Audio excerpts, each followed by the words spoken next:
Before we begin, I would like to wish you all a good day to everyone watching this clip. And I would very like to know how things are going on at your side. Any significant event lately or any changes from your neighborhood? Feel free to comment below. Now, let's move on to today's story with your familiar narrative voice of Mary. The rain hammered against the windows of my small apartment, each drop a reminder of that night 3 years ago when I fled Chicago with nothing but a duffel bag and the terrifying knowledge of what grew inside me. Lightning flashed, illuminating my cramped living room for a brief second before plunging it back into shadow. In that flash, I caught sight of my reflection in the mirror. Hollow-cheeked, dark circles under my eyes, hair pulled back in a messy ponytail. I barely recognized myself anymore. "Mommy?" A small voice called from the bedroom doorway. "We can't sleep." I turned to see my twins, Liam and Luna, clutching their matching stuffed elephants. At 2.5 years old, they were identical in so many ways to their father, those piercing blue eyes, the same strong jaw already forming, even as toddlers. Every time I looked at them, I saw him. It was both my greatest joy and my deepest terror. "Come here, my loves," I whispered, opening my arms. They padded across the worn carpet in their matching pajamas, little feet shuffling. As they snuggled against me, I breathed in their baby shampoo scent, letting it calm my frayed nerves. 3 years running, 3 years looking over my shoulder. 3 years of cheap apartments, cash jobs, and fake names. 3 years of loving these children who were half him. I hadn't always been Sarah Thompson. Once, I was Eliza Reeves, personal assistant to Anthony Russo, the most powerful restaurant owner in Chicago. At least, that's what his business card said. What they didn't mention was that his restaurant empire was merely the glossy veneer covering a vast criminal network that controlled half the city. I still remember my first day at Russo Enterprises. Fresh out of college with a business degree and crushing student debt, I'd been desperate for the job. The elegant high-rise office with its gleaming marble floors and panoramic views of Lake Michigan had intimidated me, but not as much as he had. "Miss Reeves." His voice had been like velvet over gravel when we were introduced. "Welcome to the family." I hadn't understood then what being part of his family truly meant. Anthony Russo was not what I'd expected. No flashy gold chains or loud suits. Instead, he wore tailored charcoal gray, crisp white shirts, and a single platinum watch worth more than my entire year's salary. He moved with the quiet confidence of a predator who never needed to rush, knowing his prey would eventually tire. I worked directly under his operations manager, but Anthony took a special interest in me from the beginning. Small assignments at first: deliver this package, schedule this meeting, don't ask questions. The pay was exceptional, the benefits unheard of, and gradually, I became indispensable. "You have a good head for numbers, Eliza," he'd told me one night as I worked late, reorganizing his appointment calendar. I hadn't heard him approach. He moved silently despite his imposing frame. His cologne enveloped me before I even looked up, sandalwood and something darker, more primal. "And you know when to stay quiet. That's rare." I'd mumbled some reply, my heart hammering against my ribs as he leaned over my desk, his broad shoulders blocking the light, casting me in his shadow. "You should join me for dinner tomorrow night," he said. It wasn't a question. That dinner changed everything. The private room at his flagship restaurant, Oro. The wine that probably cost more than my rent. The way his eyes, those impossible blue eyes, never left my face as I spoke. He listened as if everything I said fascinated him. This man who commanded an empire. "Why me?" I'd asked after the third glass of wine had loosened my tongue. His smile had been slow, deliberate. "Because you're different, Eliza. You see things as they are, not as you wish them to be." I didn't understand what he meant then. I was naive enough to think it was a compliment. A crash of thunder pulled me back to the present, making the twins flinch in my arms. "It's okay," I whispered, stroking their dark hair, his hair. Just the sky being noisy. Luna looked up at me with those eyes. "Is the sky angry, Mommy? If only she knew how much scarier an angry man could be than an angry sky." "No, sweetheart. The sky is just playing drums, I said, forcing a smile. I carried them back to their shared bedroom, tucking them into their beds with extra kisses and promises that the storm would pass. As I watched them drift back to sleep, my throat tightened with the now familiar mixture of love and dread. They deserve so much better than a life on the run. A tiny apartment in a forgettable town outside Portland, where I worked 2 jobs, mornings at a coffee shop and evenings doing remote bookkeeping work. We had enough to get by, but not enough for the life they should have had. Not enough for the doctors to fully investigate why Liam sometimes struggled to catch his breath when he ran too hard. Back in the living room, I pulled out the locked box from under the loose floorboard beneath my second-hand couch. Inside was $4,217, my emergency fund, along with 3 different sets of identification documents and a small .38 revolver I'd never fired but kept loaded. Next to these was a worn photo I couldn't bring myself to destroy. Anthony and me at the charity gala, his arm possessively around my waist, both of us smiling as if we had a future. That was 2 weeks before I discovered what happened to people who betrayed Anthony Russo. I'd been working late again, finalizing preparations for a major restaurant opening, when I'd accidentally opened the wrong spreadsheet on the shared drive. Instead of supplier costs, I found myself looking at shipment schedules, coded payments, and what could only be described as a hit list, names with dates next to them, dates that, when I later checked the Chicago Tribune archives, matched exactly with reported accidents and suicides. I'd closed the file immediately, but not before Marco, Anthony's head of security, had seen me from the doorway. His face had remained impassive, but I knew in that moment I'd signed my death warrant. I should have run that night. Instead, I'd convinced myself I was overreacting, that Anthony would protect me, that what we had, those nights in his penthouse, his promises, the way he looked at me as if I were the only woman in the world, meant something. The next day, I overheard Marco and Anthony in his office. She saw the Dresden file, Marco's voice, flat and emotionless. A long pause. "You're sure?" "Yes, boss." Another pause, longer this time. "I'll handle it." Just 3 words, but they'd chilled me to the bone. I knew then what handling it meant in Anthony's world. That night, Anthony had been particularly attentive. He'd brought me to his penthouse, cooked dinner himself, a rarity, and opened a bottle of wine he'd been saving for a special occasion. To us, he'd toasted, his eyes never leaving mine as we clinked glasses. I'd pretended to drink while my mind raced through escape scenarios. "You seem distracted tonight, cara mia," he'd said, brushing a strand of hair from my face with fingers that had likely ordered dozens of deaths. "Something on your mind?" I forced a smile. "Just tired. End of quarter reports." He'd studied me for a long moment, his expression unreadable. "You know you can tell me anything, don't you, Eliza? Anything at all."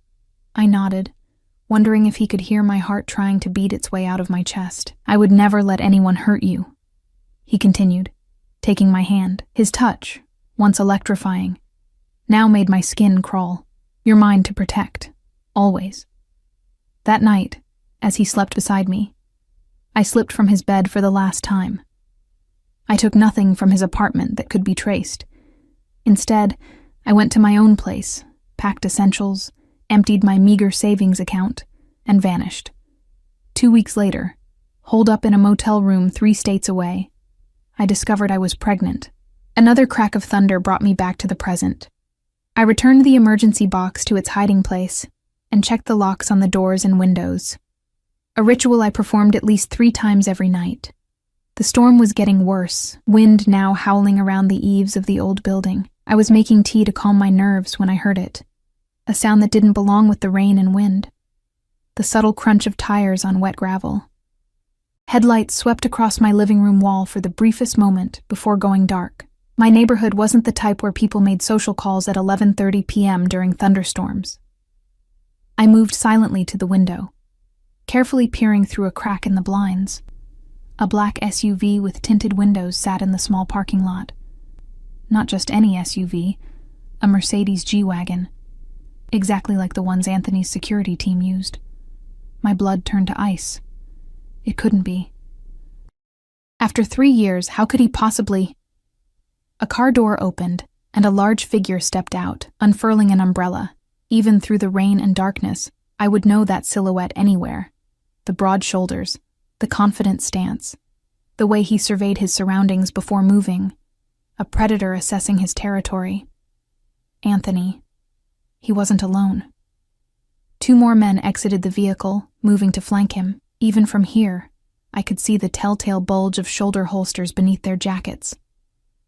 My mind went blank with terror for one paralyzing moment before instinct kicked in. I rushed to the twins' room, scooping up Luna first, then Liam. They stirred, but didn't fully wake as I placed them on the floor of my bedroom closet, wrapping them in blankets. "Stay here, my loves," I whispered. "Stay quiet like we practiced in our hiding game. Don't come out until Mommy comes to get you." Their sleepy nods broke my heart. We'd practiced this game too many times for them to question it. I grabbed my emergency box, shoved my feet into sneakers, and had just reached for my phone when I heard it. 3 precise knocks on my front door. "Eliza," called a voice I'd tried so hard to forget. "Open the door, cara mia. I know you're in there." Anthony had found me, and I had nowhere left to run. My hands trembled as I backed away from the door, phone clutched to my chest. 3 years of running, of looking over my shoulder, of nightmares where those blue eyes found me in the dark, and now he was here, separated from me by nothing but a flimsy door with a cheap chain lock. "Eliza." His voice was calm, patient. The voice of a man who knew he had all the time in the world. "Don't make this more difficult than it needs to be." My mind raced. The back window? No. His men would be covering all exits. The neighbors? Elderly Mr. Peterson on one side, who was half deaf, and the young couple on the other, who worked night shifts. No one to help. My finger hovered over the 9 on my phone. But what would I tell the police? That the father of my children, a man whose name I'd never put on their birth certificates, had found us? A man who, as far as I knew, had never been charged with a crime despite the empire of violence he controlled? "I just want to talk," Anthony continued. I could picture him standing there, immaculate, even in the storm, not a hair out of place. 5 minutes. Then, if you still want me to leave, I will. Lies. Anthony Russo never walked away from what he considered his. "You have the wrong apartment," I called back, trying to disguise my voice. "There's no Eliza here." A soft chuckle from the other side of the door sent shivers down my spine. "Sarah Thompson, then. That's what you're calling yourself these days, isn't it? Or should I call you Elena Davis? Maria Collins? You've had quite a collection of names since you left Chicago." My knees nearly buckled. He knew everything. Had he always known? Had he been tracking me all this time, watching from the shadows as I built this fragile new life? "What do you want?" I asked, moving closer to the door despite myself. The pull he had on me even now was terrifying. "Open the door, and I'll tell you." My fingers brushed against the chain. One simple movement and he would be in my life again. Back in my home. My brain screamed at me to run, to grab the twins and flee through the fire escape. But something deeper, something I couldn't name, made me hesitate. "How did you find me?" I needed to know. "Your mother's illness." 2 words that made the floor drop from beneath me. Mom had been diagnosed with stage 4 cancer 3 months ago. I'd risked everything to visit her in the hospice in Seattle, using yet another fake ID. I'd been so careful. "You've been watching my mother?" Rage replaced fear, hot and sudden. "She's dying, Anthony. She has nothing to do with this. I've been paying for her care since the diagnosis," he replied simply. "The best oncologists. Experimental treatments. Anything that might help." I couldn't process what he was saying. My mother's doctors had told her about an anonymous benefactor who'd covered her transfer to the prestigious cancer center. That had been Anthony? "Why would you—" "Because she's the grandmother of my children," he cut in, his voice hardening for the first time. "Children you kept from me for nearly 3 years. There it was, the real reason he'd come. "How long have you known?" I whispered, leaning my forehead against the door. "About the twins?" 6 months. "About where you were?" 3 months. "I've had men watching this apartment for weeks, making sure you were safe." "Safe." as if I'd ever been in danger from anyone but him. If you knew where I was, why wait until now? I needed to be sure. Of what? That they're mine. I laughed, a harsh sound with no humor in it. Have you seen them? They're the spitting image of you. Open the door, Eliza. No longer a request, a command. My hand moved to the chain before I could stop myself. Some part of me, the part that had once loved him, that still woke breathless from dreams of his touch, wanted to see him, to end this chase once and for all. The door swung open. Anthony stood in the hallway, larger than I remembered, filling the doorframe with his presence. The years had been kind to him, a few more strands of silver in his dark hair perhaps, lines at the corners of his eyes slightly deeper. He wore a black overcoat, perfectly tailored as always. Not a drop of rain on him despite the storm. Behind him stood Marco and another man I didn't recognize, both scanning the hallway, hands inside their jackets. His eyes, those devastating blue eyes, traveled over me slowly, taking in the changes. I was thinner now, my once carefully maintained appearance replaced by the practical simplicity of a single mother with barely enough time to shower, let alone style her hair or apply makeup. You look tired, he said softly. Not what I expected. Not accusations or threats. Just concern, real or feigned, I couldn't tell. That happens when you're raising twins alone while working 2 jobs, I replied, keeping my voice steady. Something flickered across his face. Regret? Anger? It was gone before I could identify it. May I come in? As if I had a choice. As if he wouldn't simply push past me if I refused. Still, maintaining the illusion of control seemed important. 5 minutes, I said, stepping back. And keep your voice down. They're sleeping. I watched as Anthony signaled to his men to remain outside. He stepped into my apartment, his expensive cologne bringing with it a rush of memories I'd tried so hard to bury. Nights at the opera, mornings in his bed, his hands in my hair as he whispered promises against my skin. He took in my small living room with a single sweep of his gaze, the second-hand furniture, the toys hastily stashed in a basket, the pile of bills on the coffee table. His jaw tightened almost imperceptibly. This is how you've been living? He asked quietly. This is how most people live, Anthony. I shot back. Not everyone has penthouses and private jets. He unbuttoned his coat but didn't remove it. You could have had all of that. You still could. At what price? His eyes narrowed. Is that why you ran? You thought I would hurt you? The absurdity of his question made me laugh again. I saw the Dresden File, Anthony. I know what happens to people who become inconvenient to you. Understanding dawned on his face. You thought... Christ, Eliza. He ran a hand through his hair, a rare gesture of genuine frustration I remembered from our time together. I wasn't going to hurt you. I was going to propose. The world tilted sideways. What? The night you left. The wine I was saving for a special occasion? There was a ring in my safe. I was going to ask you to marry me. I shook my head, unwilling to believe him. Then why did you tell Marco you would handle it when he told you I'd seen the file? Because I needed to handle it, explain things to you, tell you the truth about my business before asking you to be my wife. He took a step closer, and I fought the urge to back away.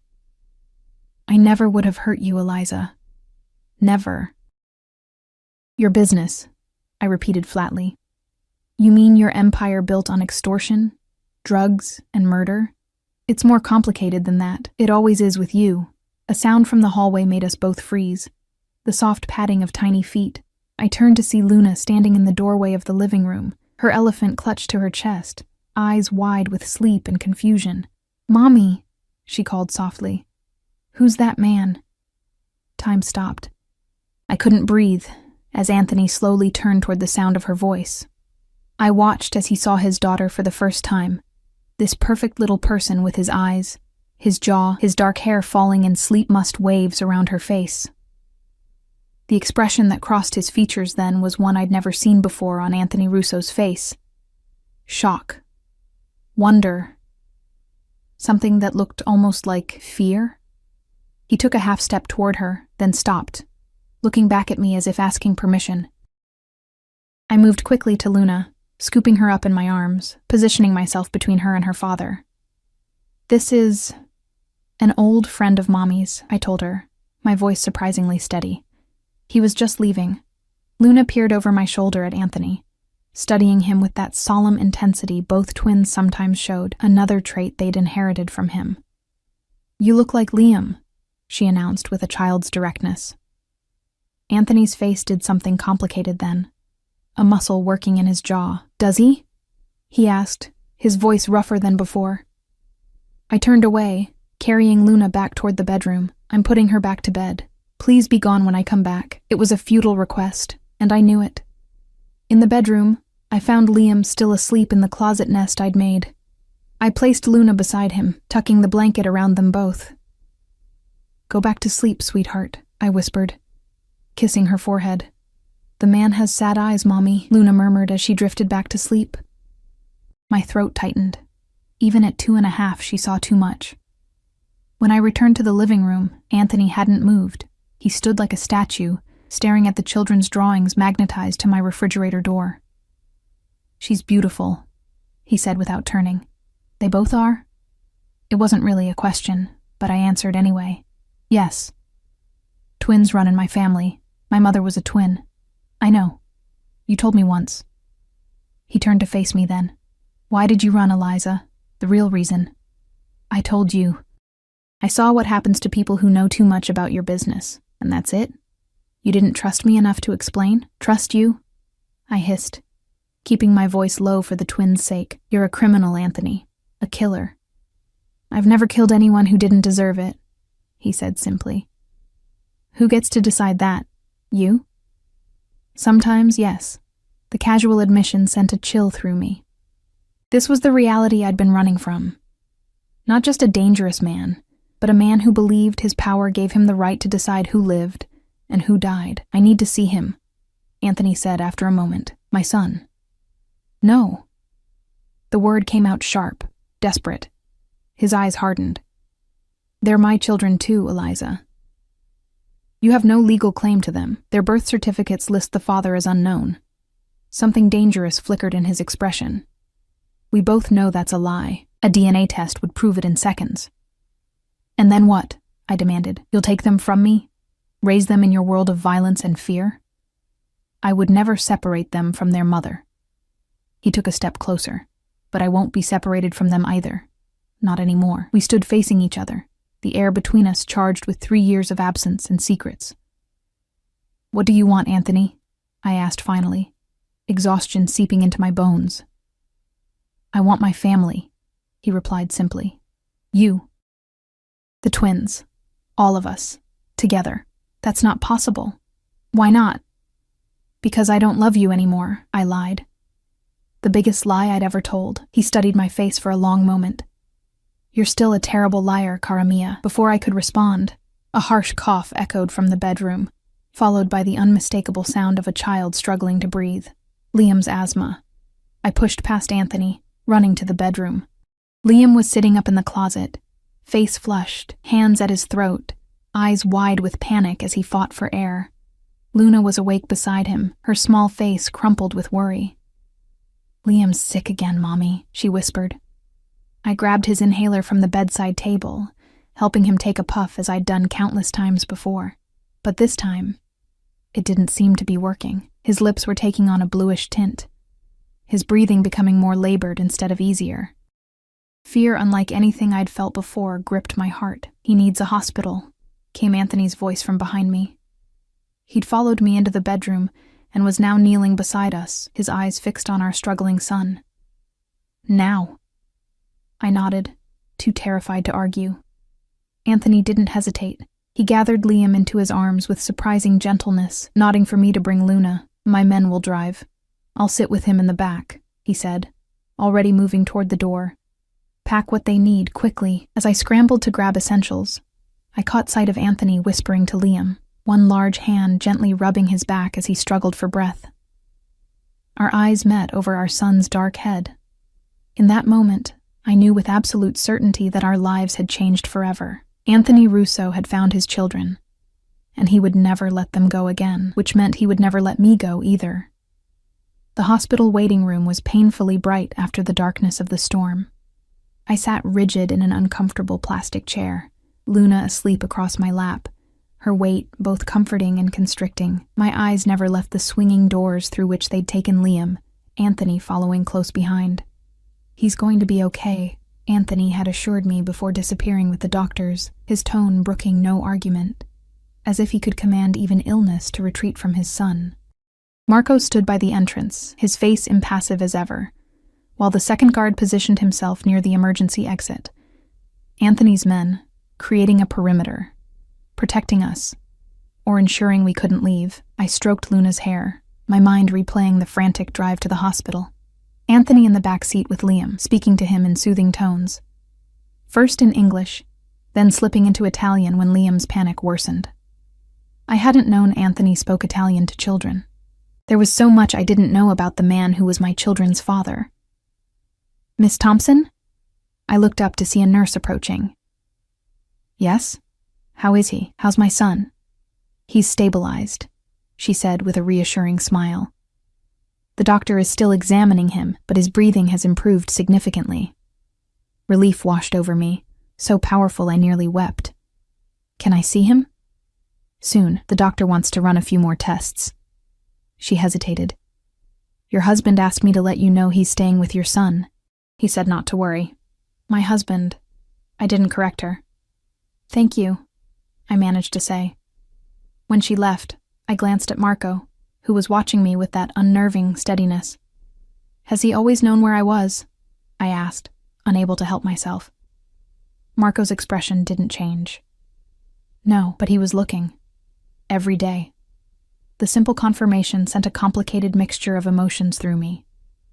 Fear, certainly, but also something else, something I refused to name. Why now? After 3 years? Marco studied me for a long moment before answering.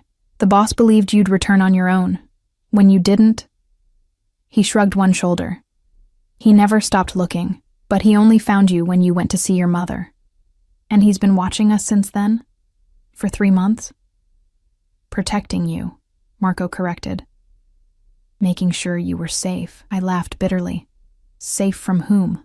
The only person I've been running from is him. Marco didn't respond, but something in his expression made me uneasy. Before I could press further, the doors swung open, and Anthony emerged, speaking quietly with a doctor.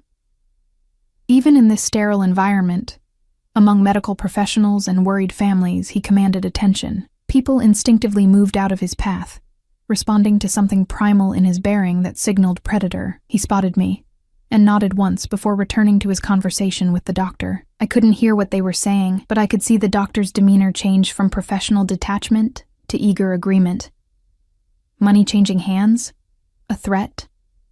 With Anthony, it was impossible to know where charm ended and coercion began. When he finally approached me, his face was grim. "What did they say?" I asked, fear returning. "You said he was going to be okay." "He is. For now." Anthony sat beside me, close enough that I could feel the heat radiating from his body. "But his condition is more serious than simple asthma. The doctor wants to admit him for observation and more tests." My stomach dropped. "What kind of tests?"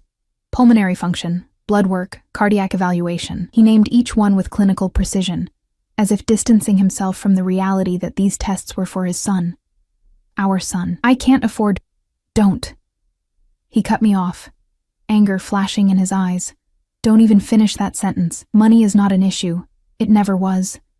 I looked away, shame and pride warring within me. "I didn't want your money, clearly." His gaze swept over my worn clothes, the holes in my sneakers. "You've been struggling, working yourself to exhaustion. While our children..." He stopped, getting his emotions under control. "Why didn't you at least access the account I set up for you before we even met? It's still there, untouched." I stared at him. "What account?" Something like surprise crossed his face. "The trust. 5 million, in your name. I showed you the paperwork the night of the Ferguson merger." I shook my head slowly. I thought that was just for the project. Temporary access. "It was yours, Eliza. It still is." He studied me. "You really didn't know?" "No." He leaned back, processing this. "So you've been working 2 jobs, living in that apartment, struggling to provide for our children." When all this time you could have... He cut himself off, jaw tight. I wouldn't have taken it even if I'd known, I said quietly. Out of pride or fear. Both, I thought, but didn't say. The silence stretched between us, broken only by the hospital sounds and Luna's soft breathing. Finally, Anthony spoke again, his voice lower. Has he had these attacks before? I nodded. A few times. The doctor in Seattle said it was asthma, prescribed the inhaler. But it's been getting worse. And you didn't think to get a second opinion? More tests? The accusation stung, not least because I'd asked myself the same question countless times. I did what I could with what I had, Anthony. Health insurance isn't exactly easy to get when you're living under a false identity. Regret flickered across his face. I didn't mean... He sighed. I'm not blaming you. I just can't understand why you chose this life for them, for yourself. I chose safety, I said firmly. From me. Not a question. Yes. I would never have hurt you, Eliza. Never. The intensity in his eyes made my heart stutter. You were the one person in my life who saw me, really saw me, not the power or the money or the fear I instill in others. Just me. I saw all of it, Anthony, I whispered. Including the darkness. He didn't deny it. And you ran. I had to protect our children from their father, from your world. He was silent for a long moment, his eyes moving from my face to Luna, sleeping peacefully in my arms, unaware of the tension surrounding her. When he spoke again, his voice was different, resolute, final. That life is over now, he said. You're coming home. All three of you. Not a request. A decision already made. No, I said, more out of instinct than hope. We have a life here. This isn't a life, Eliza, he said, gesturing to encompass everything. My clothes, the sleeping child in mismatched pajamas, the cheap apartment we'd fled. This is survival, barely. It's what we have. It's not what you'll have anymore. His tone softened slightly. I've missed 3 years of their lives. I won't miss another day. Before I could respond, a nurse appeared. Mr. Russo, you can see your son now. Anthony stood, extending his hand to me. Come. He'll want to see you. I hesitated only briefly before taking his hand, shifting Luna in my arms. His fingers closed around mine, warm and strong, the familiar calluses on his palm a tactile memory I'd tried so hard to forget. Marco moved to take Luna from me, but Anthony shook his head. No. The family stays together. Family. Such a simple word, so complex in meaning. Liam's hospital room was dimly lit, the small figure in the bed making my heart contract painfully. Tubes and wires connected him to machines that beeped steadily, monitoring his every breath. He looked so tiny, so vulnerable. Mommy, he called weakly when he saw me. His eyes, so like Anthony's, moved to the man beside me. Are you the man Luna saw? Anthony stepped forward, his movements carefully controlled, as if approaching a wounded animal. Yes, I am. My name is Anthony. You look like me, Liam observed solemnly. Anthony's smile was unlike any I'd seen on him before. Soft, genuine, touched with wonder. Yes, I do. Or rather, you look like me. Liam considered this. Are you my daddy? The question hung in the air, simple, yet monumental. I felt Anthony tense beside me, waiting for my intervention, my denial perhaps, but I was tired. Tired of running, tired of lying, tired of facing everything alone. And seeing Liam in that hospital bed had crystallized something I'd been avoiding for 3 years. My children deserved more than I alone could give them. Yes, sweetheart, I said softly. This is your daddy. Anthony's sharp intake of breath was the only indication of his surprise. His eyes met mine over Liam's head, filled with an emotion I couldn't name. Why haven't you been with us before? Liam asked, direct as always. Anthony sat carefully on the edge of the bed. Because I couldn't find you, he answered simply. I've been looking for a very long time. Were we hiding? Yes, I interjected. We were playing a very long game of hide and seek. And I won, Liam said, a small smile appearing despite his exhaustion. Yes, you did, Anthony agreed, reaching out to gently touch Liam's hand. You won. Luna stirred in my arms, blinking sleepily before her eyes focused on her brother. Liam sick? She asked. Yes, but the doctors are making him better, I assured her, moving closer to the bed so she could see her twin was okay. Daddy's here, Liam told Luna matter-of-factly, pointing at Anthony. Luna's eyes widened. She looked from Anthony to me, seeking confirmation. When I nodded, she studied Anthony with that unnerving intensity both twins sometimes displayed. We have the same eyes, she announced. Yes, Anthony said softly. You have my eyes. And my nose? Luna asked, touching her small nose. Anthony smiled. Your nose is all your mother's, perfect. The casual compliment made heat rise to my cheeks. I placed Luna on the bed next to Liam, watching as the twins instinctively shifted to accommodate each other, a synchronized dance they'd been performing since before birth. They've never been separated, I told Anthony quietly. Not for a single night. He nodded, understanding what I wasn't saying. Whatever happened next, the twins must stay together. A doctor entered the room, clipboard in hand. Mr. and Mrs. Russo, could I speak with you for a moment? Again, I didn't correct the assumption. Anthony placed a hand at the small of my back as we stepped into the hallway, the familiar gesture both comforting and unsettling. We've stabilized Liam's breathing, but I'm concerned about some of his preliminary test results, the doctor explained. His oxygen saturation levels are lower than I'd like to see, and there are some anomalies in his heart rhythm that warrant further investigation. What are you saying? I asked, fear clutching at my throat. I'd like to transfer Liam to Children's Hospital in Seattle, the doctor said. They have a pediatric pulmonary specialist who could better evaluate his condition. Seattle is over 3 hours from here, I pointed out. It's the best facility in the region for pediatric cardiopulmonary issues, the doctor replied. Anthony's hand tightened slightly on my back. When would he need to be transferred? As soon as possible.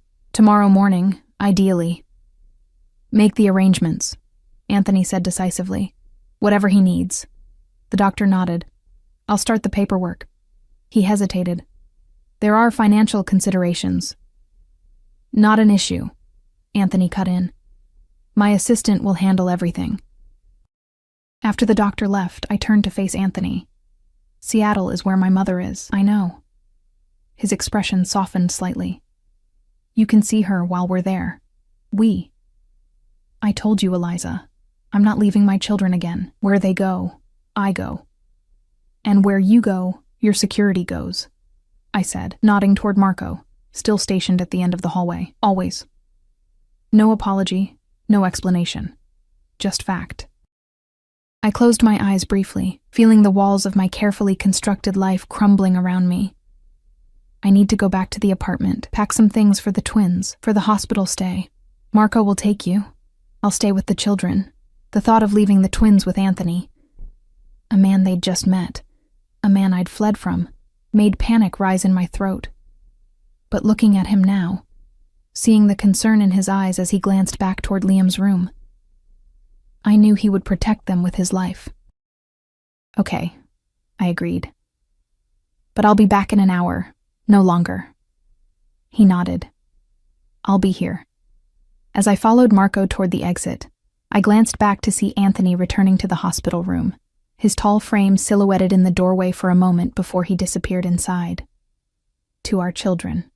Outside, the storm had passed, leaving the world washed clean, the air sharp with the scent of rain-soaked earth. Marco led me to the SUV, opening the passenger door with unexpected courtesy. He never stopped looking for you, Marco said as we pulled away from the hospital. Not for a single day. I stared out at the wet streets, trying to process everything that had happened in the span of a few hours. Did he know? About the pregnancy? No. Marco kept his eyes on the road, not until he found you. Would it have mattered? If he'd known. Marco glanced at me briefly. It would have changed everything. The boss. He values family above all else. Family. Such a loaded word in Anthony's world. Family meant loyalty, protection, belonging. It also meant ownership, control. He won't let us go, will he? I asked, already knowing the answer. No, Marco replied simply. He won't. As we pulled up to my apartment building, I saw it differently now. The peeling paint, the broken security light, the rusty playground equipment in the small yard. For 3 years, this had been our sanctuary. Now it just looked sad, inadequate. "I'll wait here," Marco said. Inside, the apartment felt empty, abandoned already. I moved through the rooms, gathering clothes, toys, the stuffed elephants the twins couldn't sleep without. In the bathroom, I caught sight of myself in the mirror, pale, exhausted, fear etched into every line of my face. For 3 years, I'd been running from Anthony Russo. Now he'd found us, and nothing would ever be the same again. The question was, what happened next? The transfer to Seattle Children's Hospital went smoothly the next morning. Too smoothly. A private ambulance appeared precisely at 8 a.m., along with a medical team that clearly wasn't standard hospital staff. The head nurse who'd been caring for Liam overnight looked both impressed and intimidated. "Your husband has connections," she murmured to me as we prepared Liam for transport. I didn't respond. Anthony's connections were precisely what had terrified me 3 years ago. He'd stayed the entire night, settling into the chair beside Liam's bed, with the easy confidence of a man accustomed to making any space his own. I'd dozed fitfully on the small couch with Luna, waking often to find Anthony's eyes on me in the dim light, his expression unreadable. Now, as I watched the medical team transfer Liam to the transport stretcher, Anthony spoke quietly into his phone, issuing directions in that calm, commanding tone that expected immediate obedience. "The penthouse needs to be prepared." "Yes, all of it. Security protocols alpha level. Dr. Kessler should be on standby." "No, I want him personally. Price is not an issue." I turned away, focusing on explaining to the twins what was happening. "We're going to a bigger hospital in Seattle," I told them, keeping my voice bright, "with doctors who specialize in making little lungs work better. Will Daddy come too?" Luna asked, loud enough for Anthony to hear. She'd taken to the term with surprising ease, as if she'd been waiting her whole life to say it. Anthony ended his call and approached us, kneeling to Luna's eye level. "Yes, Principessa. Daddy will be there the whole time." The Italian endearment slipped out naturally, and Luna beamed in response. Already she was falling under his spell, the same charismatic gravity that had pulled me into his orbit years ago. "Can we go in your big car?" Liam asked from the stretcher, his voice stronger today, though still worryingly raspy. "The doctors need to take you in a special medical vehicle," Anthony explained, "but Luna can ride with me, if that's okay with your mother." He glanced up at me, a question in his eyes. I hesitated. The thought of separating the twins, even briefly, went against every instinct, but the alternative, riding in the ambulance while leaving Luna alone with Anthony, seemed equally impossible. "I'll go with Liam," I said finally. "You take Luna, but we stay together on the road. No detours, no separating." Something like approval flickered in Anthony's eyes. "Agreed." The journey to Seattle was surreal. I sat beside Liam in the ambulance, watching the medical team monitor his vitals with professional efficiency. Through the small rear window, I could see Anthony's Mercedes following at a precise distance, never falling behind, never drawing too close. Liam drifted in and out of sleep, the medication making him drowsy. During his waking moments, his questions were all about Anthony. "Is Daddy rich? He has a fancy watch. Does Daddy live in a castle? Luna thinks so. Why didn't you tell us about Daddy before?" Each question pierced my heart. How could I explain to a 2-year-old why I'd kept his father from him? How could I make him understand my fear without making Anthony into a villain? "Sometimes grown-ups make complicated decisions," I said finally. "Daddy and I, we had some things to figure out, but now he found us," Liam said, satisfaction in his small voice. "So we can be a real family, a real family." Such a simple concept to a child. So impossibly complex in reality. By the time we reached Seattle Children's Hospital, I'd steeled myself for what was coming. Anthony Russo was back in our lives, and fighting it would only hurt the twins. For their sake, especially for Liam's health, I would need to find a way to coexist with the man I'd run from, the man who, despite everything, still made my pulse quicken when his eyes met mine. The hospital had clearly been prepared for our arrival. We were whisked through a private entrance to a luxurious suite that looked more like a hotel room than a hospital ward. A team of specialists was waiting, including a distinguished older doctor who greeted Anthony with the familiarity of a long acquaintance. "We'll start the comprehensive assessment immediately," the doctor told us. "Don't worry. We'll take excellent care of your son." The next few hours passed in a blur of tests, consultations, and medical terminology that left my head spinning. Through it all, Anthony remained a steady presence, asking incisive questions, demanding clear explanations, ensuring Liam was comfortable at every stage. Luna stayed close to me, unusually quiet, sensing the gravity of the situation despite her young age. It was past noon when Dr. Kessler, the pediatric cardiopulmonary specialist Anthony had specifically requested, called us into a consultation room. Luna had finally fallen asleep on a cot the nurses had provided, exhausted by the morning's events. "I've reviewed all of Liam's tests," Dr. Kessler began, his expression serious. "He has what we call congenital pulmonary valve stenosis, a narrowing of the valve that regulates blood flow from the heart to the lungs." The room seemed to tilt around me. Is it serious?" "In Liam's case, yes. The stenosis is severe enough to be restricting blood flow significantly, which explains his breathing difficulties and the bluish tint you've sometimes noticed in his lips." "Can it be treated?" Anthony asked, his voice controlled but tight. "Yes. He needs surgery to repair or replace the valve." Dr. Kessler's eyes moved between us. "The good news is that with proper treatment, children with this condition often go on to lead completely normal lives." "Surgery." I whispered the word, my worst fears confirmed. "How dangerous is it?" "All surgery carries risks," Dr. Kessler acknowledged, "but this procedure has a high success rate, especially in a child Liam's age." "When?" Anthony's question was direct, practical. "As soon as possible. I'd recommend scheduling it for early next week. That gives us time to complete a few more specialized tests and get Liam in the best possible condition for surgery." After Dr.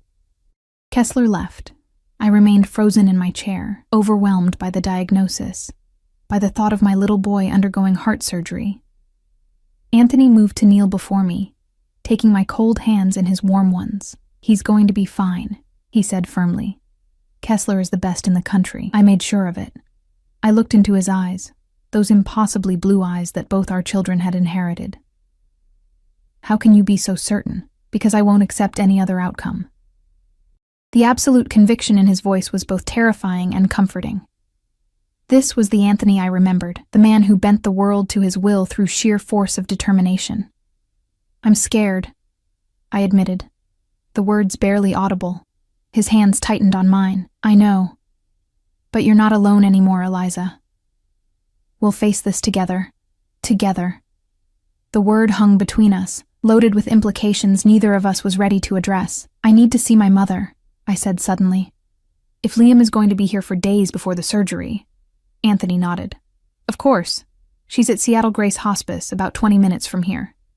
Marco can take you this evening once Liam is settled." The fact that he knew exactly where my mother was staying didn't surprise me anymore. Of course he knew. Anthony Russo left nothing to chance. "Thank you," I said, the words feeling insufficient, "for bringing us here, for making sure Liam gets the best care." Something softened in his expression. "He's my son, Eliza. There's nothing I wouldn't do for him." He paused, eyes intent on mine. "For either of them. Or for you." Before I could respond, a nurse entered to inform us that Liam was back in his room, asking for us. The moment broke, and we returned to our son's side. The rest of the day passed in the strange limbo of hospital time. Stretches of tedious waiting punctuated by bursts of activity as doctors and nurses came and went. Anthony worked from Liam's room, making calls and sending emails, seamlessly shifting his empire's operations to Seattle without missing a beat. Occasionally, I caught fragments of his conversations, references to shipments, accounts, territorial disputes resolved with a few carefully chosen words. It was easy to forget, watching him read a picture book to the twins with exaggerated voices that made them giggle, that this was the same man whose name was whispered with fear in Chicago's criminal underworld. Easy to forget, until Marco appeared at the door with a quiet message that made Anthony's expression darken momentarily before he excused himself. "Business," he explained briefly. "I won't be long." In his absence, I helped the nurses get Liam settled for the night. Luna refused to leave her brother, curling up beside him on the hospital bed, despite my gentle attempts to separate them. "Let them be," the night nurse advised with a kind smile. "Sometimes the best medicine is the comfort of someone you love." I watched my twins drift off to sleep, their dark heads close together on the pillow, their breathing synchronized as it had been since before birth. The sight made my chest ache with love and fear. Love for these perfect beings I'd created. Fear for what the future held now that Anthony had found us. As if summoned by my thoughts, he appeared in the doorway, his expression unreadable. "They're asleep?" I nodded. Luna wouldn't leave him. "They're connected," he observed. "More than ordinary siblings. They always have been. Even in the womb, the ultrasound showed them holding hands." Anthony moved to stand beside me, gazing down at our sleeping children. "I missed so much," he said quietly, regret evident in his voice. "Their birth. First steps. First words. Liam's was book," I found myself saying. Luna's was no. They were both early talkers. A small smile touched his lips. "Of course they were. They're Russo's." The simple statement sent a shiver through me, a reminder that these children weren't just mine anymore. They were heirs to the Russo name, to all the power and danger that entailed. "Your mother," Anthony said after a moment. "Marco is ready to take you whenever you'd like." I hesitated, looking back at the twins. "I don't want to leave them. I'll be here," Anthony assured me. "Nothing will happen to them while I'm watching over them." Of that, at least, I was certain. Whatever else Anthony Russo might be, he would protect his children with his life. "Okay," I agreed. "I won't be long." The drive to the hospice was quiet, Marco's silence giving me space with my thoughts. Seattle's lights blurred through rain-streaked windows, the city so different from the small town I'd been hiding in, yet still not the urban jungle of Chicago. I wondered if Anthony would try to take us back there, back to the heart of his empire, or if he'd allow us to start fresh somewhere else. The hospice was tastefully understated, more like a high-end retirement community than a place where people came to die. The receptionist recognized me immediately. "Mrs. Thompson, welcome back. Your mother's been asking for you." I'd visited 3 times in the past 3 months, each time using a different identity, each time watching my once vibrant mother fade a little more. Now, knowing what Anthony had told me, I looked around with new eyes. The expensive artwork on the walls, the fresh flowers at every turn, the staff-to-patient ratio that far exceeded standard care. Had this all been Anthony's doing? My mother's room was at the end of a quiet hallway, with large windows overlooking a garden illuminated by soft landscape lighting. When I entered, she was awake, propped up on pillows, watching the rain. She looked smaller than I remembered, more fragile, the disease eating away at her once sturdy frame. "Eliza," she said using my real name, a name she hadn't spoken aloud in 3 years. "He found you, didn't he?" I froze in the doorway. "What?" She smiled faintly. "Anthony Russo. He came to see me last month." The revelation stunned me into silence. Anthony had visited my dying mother, had sat in this very room, perhaps in the chair beside her bed. What did you talk about?" I finally managed. "You. The twins." She patted the bed beside her, and I sat, taking her frail hand in mine. "He showed me pictures. They're beautiful, Eliza. So like him. You knew who he was? All this time?" She nodded slowly. "I knew you were working for him in Chicago. And I guessed, when you showed up on my doorstep 3 years ago, terrified and pregnant, I guessed who the father was. Why didn't you say anything? Would it have changed your decision to run?" She asked simply. "No," I realized. "It wouldn't have. Nothing could have made me stay, not after seeing that file, not after overhearing that conversation between Anthony and Marco.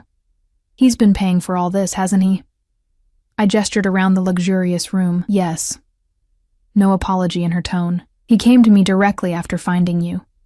Said he wanted to ensure I received the best care possible, as the grandmother of his children." "And you accepted? From a man like him?" My mother's eyes, still sharp despite her illness, fixed on mine. "A man like him? You mean the father of your children? The man you loved enough to have those children with?" It wasn't like that, I protested weakly. I didn't know I was pregnant when I left. But you loved him. It wasn't a question, so I didn't answer. Instead, I asked, "What did he tell you? About why I ran?" "He said you'd seen something that frightened you. That you misunderstood." She squeezed my hand. "He also said he'd never stopped looking for you. That finding you and the children was all that mattered to him now. Do you believe him?" She considered this. "I believe he loves you, in his way. And I believe he will move heaven and earth for those children." She paused. "He reminds me of your father, in some ways." The comparison startled me. My father had been a construction foreman. Hardworking, strict, utterly devoted to his family. Nothing like the criminal empire builder I'd fled from. "Dad wasn't anything like Anthony," I objected. "Not in circumstances, no. But in nature," she smiled faintly. "That same intensity, the same absolute certainty that he knows what's best for his family. The same willingness to do whatever necessary to protect what's his. The possessive phrase echoed in my mind, reinforcing the truth I'd been avoiding. In Anthony's world, we were his. His children. His woman. His to protect. His to control. "Liam is sick," I said, changing the subject. "We're at Children's Hospital. He needs heart surgery." Concern washed over my mother's face. "Oh, my poor boy. Is it serious?" "Yes, but the doctors say the prognosis is good with surgery." I hesitated. "Anthony brought in specialists. The best in the country." She nodded, unsurprised. "Of course he did." She studied my face. "And now you're conflicted, because the man you've been running from for 3 years is the same man who's saving your son's life." Put that way, it seemed so simple. But nothing involving Anthony Russo was ever simple. "I don't know what to do, Mom," I admitted, feeling like a lost child again. "He won't let us go. Not now that he's found the twins." "Is that really what you want? To keep running?" Her gaze was uncomfortably perceptive. "To keep denying those children their father, a father who clearly adores them? You don't understand what his world is like." "No," she agreed, "but I understand what it's like to raise children alone, to struggle and sacrifice and still come up short sometimes." She squeezed my hand. "And I understand that you've been running for so long. Maybe you've forgotten what you're running towards. Not just what you're running from." Her words struck a nerve. What was I running towards? What kind of life did I envision for the twins? Always looking over our shoulders, always one step ahead of their father, living in cheap apartments and struggling to make ends meet. "I'm afraid," I whispered. "Not just of him, but of feeling something for him again." My mother's smile was sad, but knowing. The heart doesn't easily forget, my darling, no matter how much the mind might wish it to.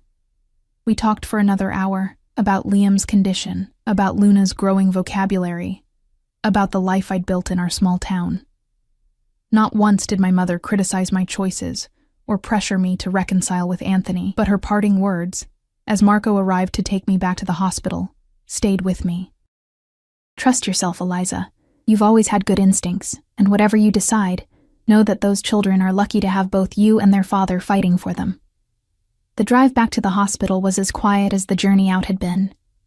My mind whirled with my mother's revelations, with the impossible choices ahead of me. When we arrived, Marco spoke for the first time since we'd left. He would do anything for you, for all of you. His typically impassive face showed a flash of something almost like empathy. "The boss is not an easy man, but he's never been more human than when he's with you." Before I could respond, he was opening my door, escorting me through the private entrance, returning me to the new reality I was still struggling to accept. In Liam's room, I found a scene I never could have imagined 3 days ago. Anthony Russo, feared Mafia boss, asleep in a chair pulled close to the hospital bed, one large hand resting protectively on the mattress between the sleeping twins. Luna had apparently woken at some point and convinced Anthony to read to them. A children's book lay open on his lap. Standing in the doorway, watching the 3 of them breathe in the quiet dimness, I felt something crack inside me, some wall I'd built to protect myself from the truth. The truth that, despite everything, we were a family, broken, complicated, dangerous, but a family nonetheless. And families, as my mother had reminded me, fought for each other, not against each other. The question was, could I find a way to fight alongside Anthony Russo, instead of running from him? The days leading up to Liam's surgery fell into an uneasy rhythm. Anthony transformed a portion of the hospital floor into a command center, running his business empire remotely while never straying far from Liam's room. I spent my time alternating between the hospital and visits to my mother, whose condition had stabilized temporarily, another miracle courtesy of Anthony's specialists.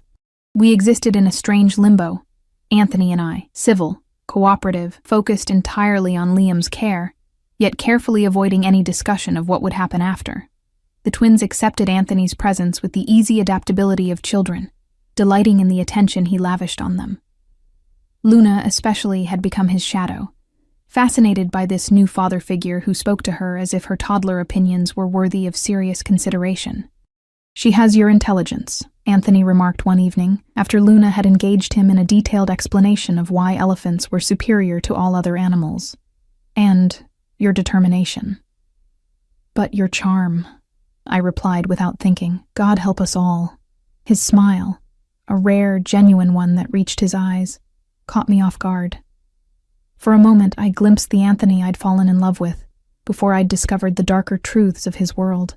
On the night before Liam's surgery, after both twins had finally fallen asleep, Liam in his hospital bed, Luna on the cot that had been permanently installed beside it, Anthony motioned me to join him in the small sitting area of the suite.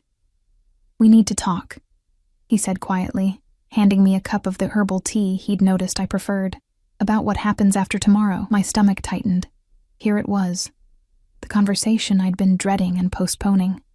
"If you're going to tell me you're taking the twins to Chicago, you should know I'll fight you every step of the way," I said, my voice low but firm.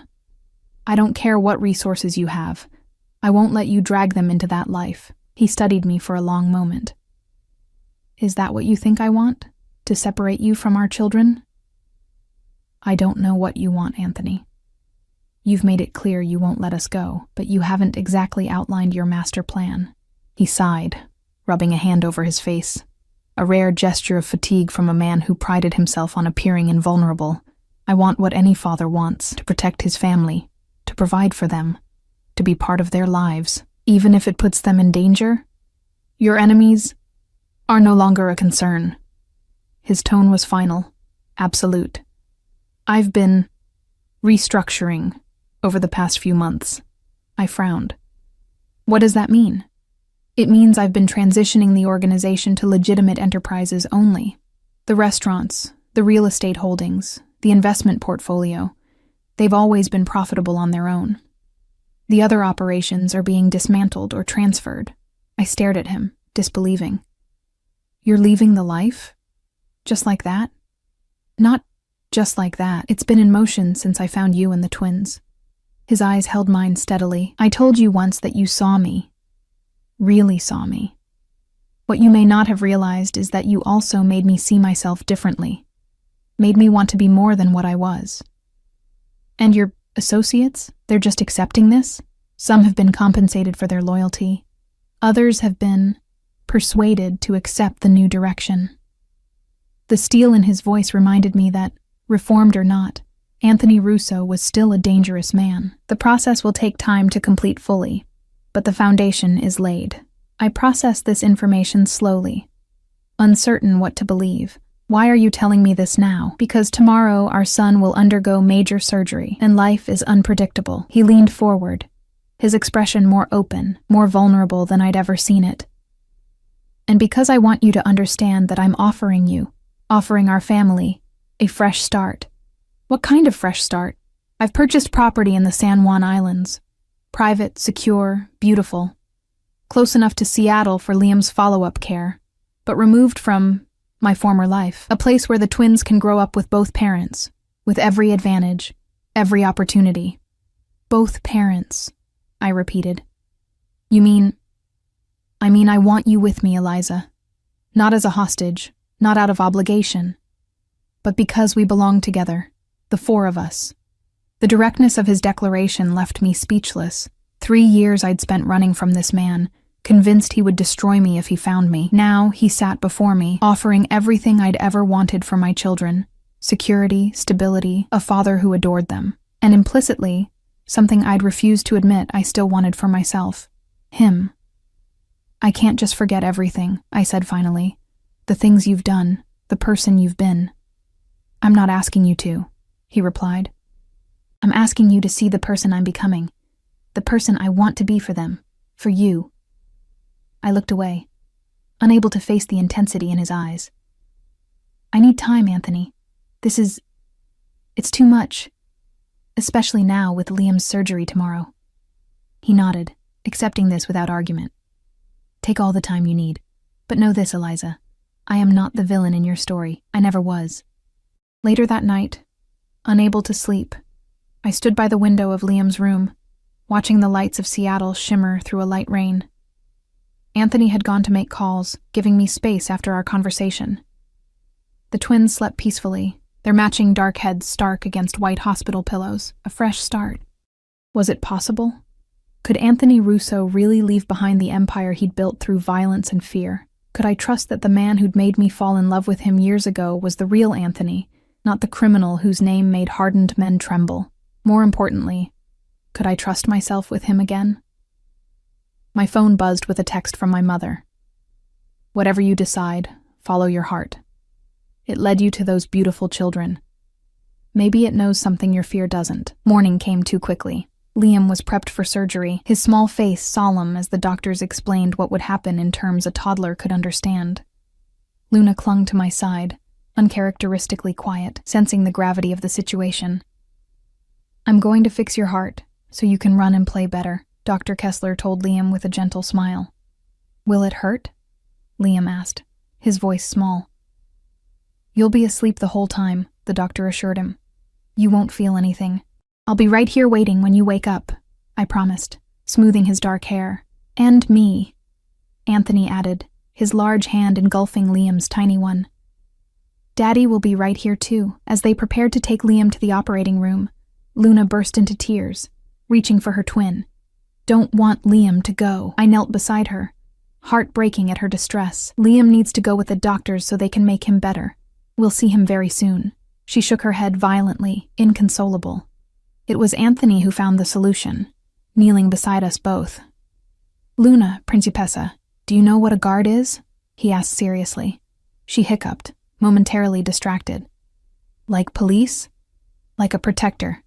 Someone who watches over someone very important." He glanced at me, seeking permission, before continuing.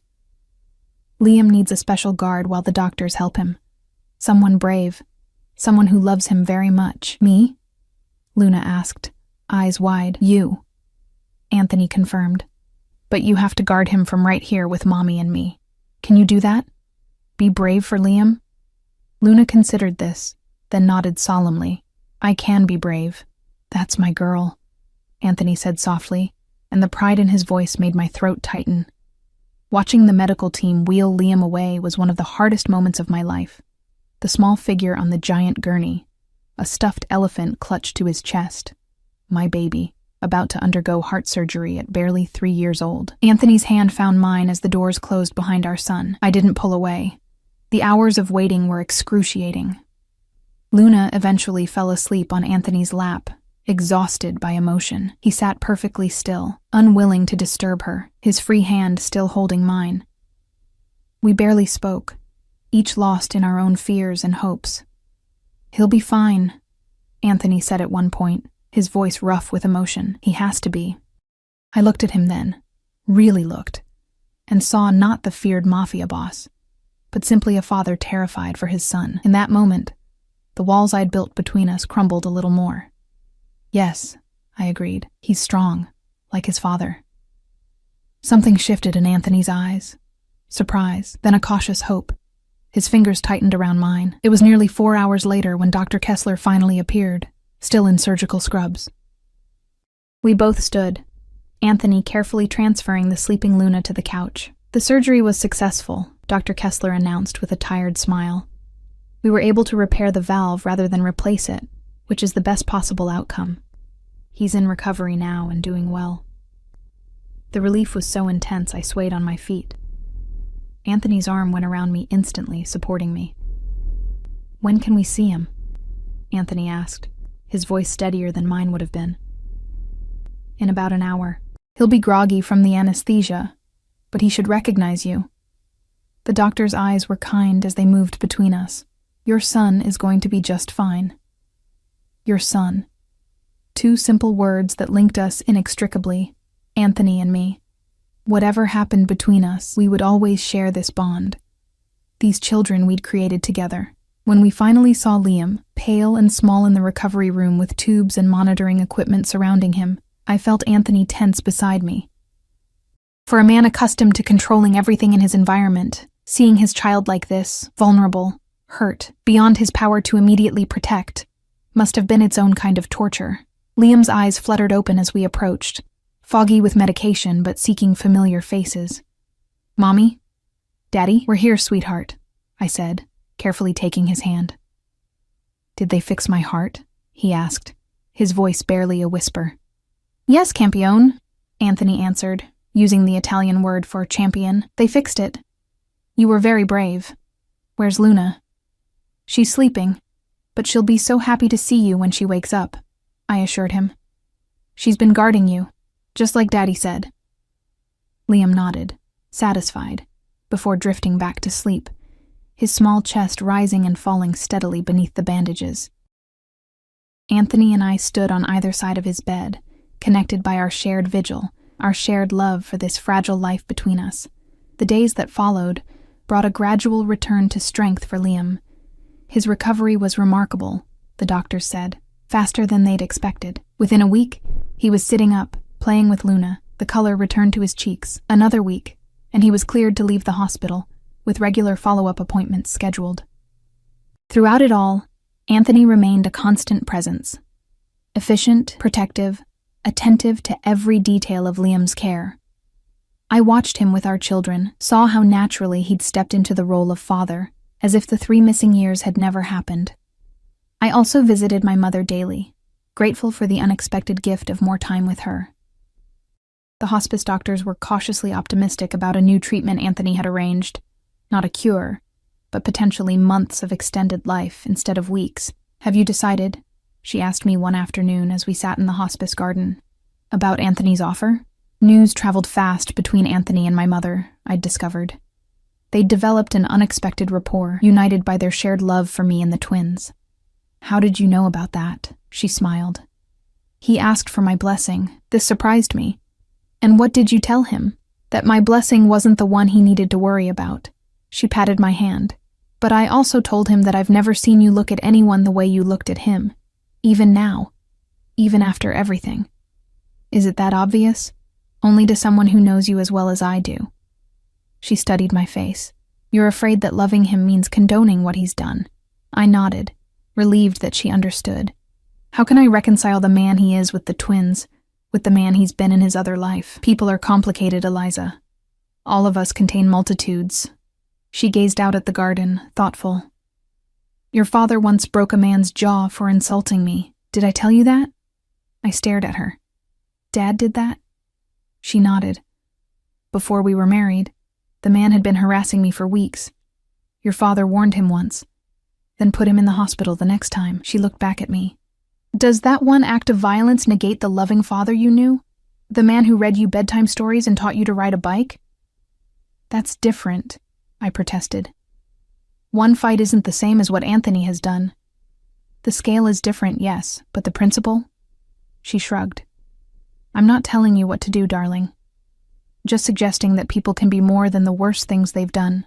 They can change if they have a good enough reason."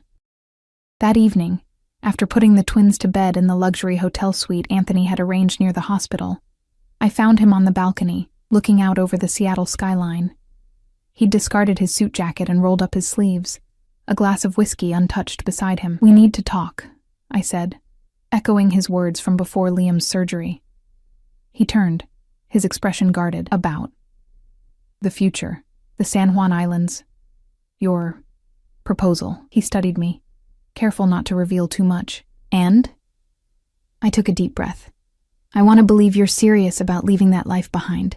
But I need more than words, Anthony. I need proof. What kind of proof? Time, I said simply. I want 6 months. We'll live in this place you've bought, the 4 of us together.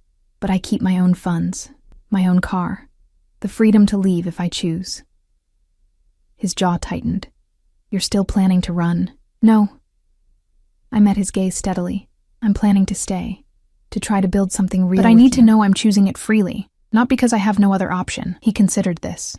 And after 6 months, if you're really leaving that life behind, if we can build something good together, something healthy for the twins, then I'll stay. Permanently.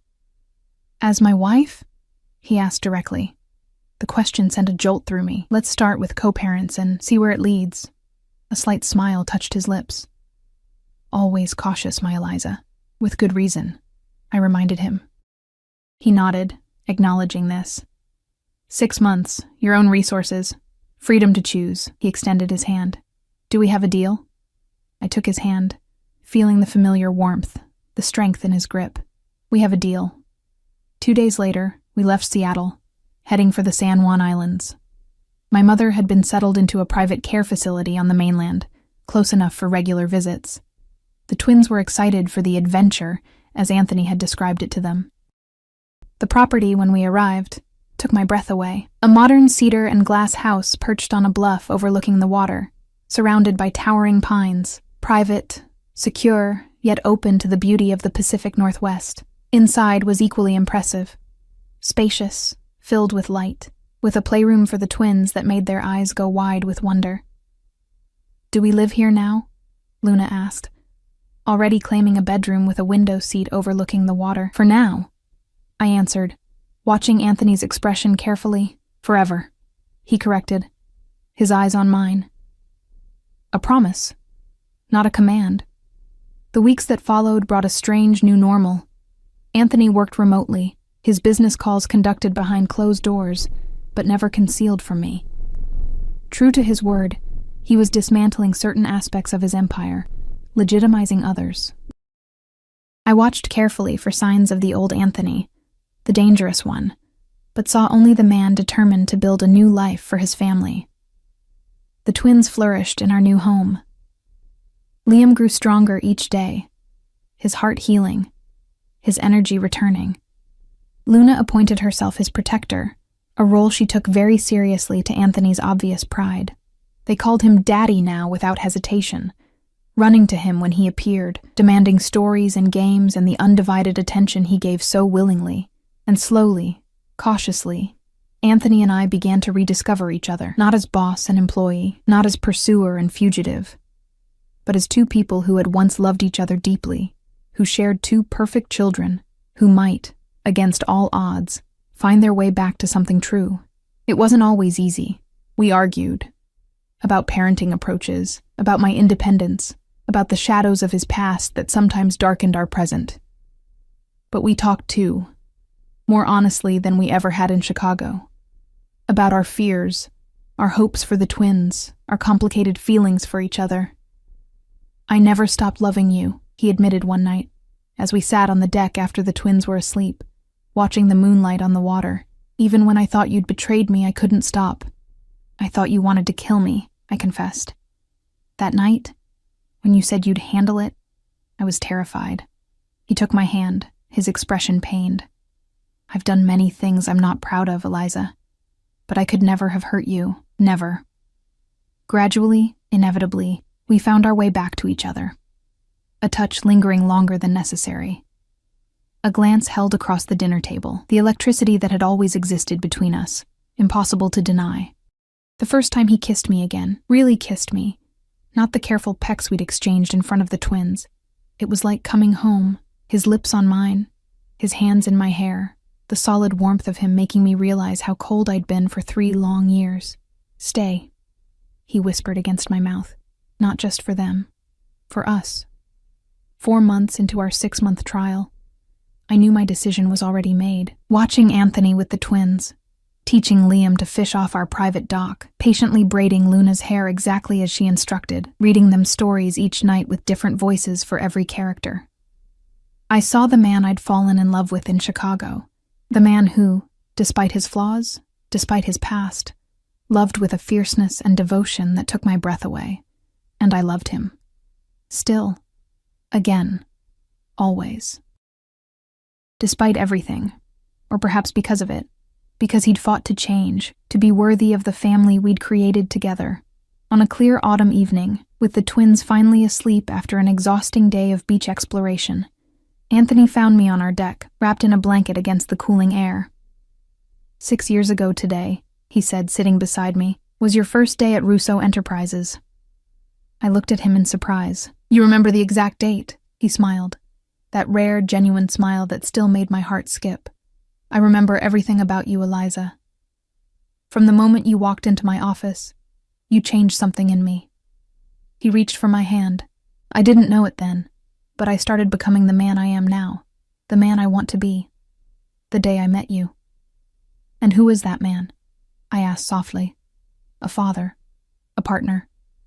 He paused, his blue eyes, the eyes our children had inherited, fixed on mine.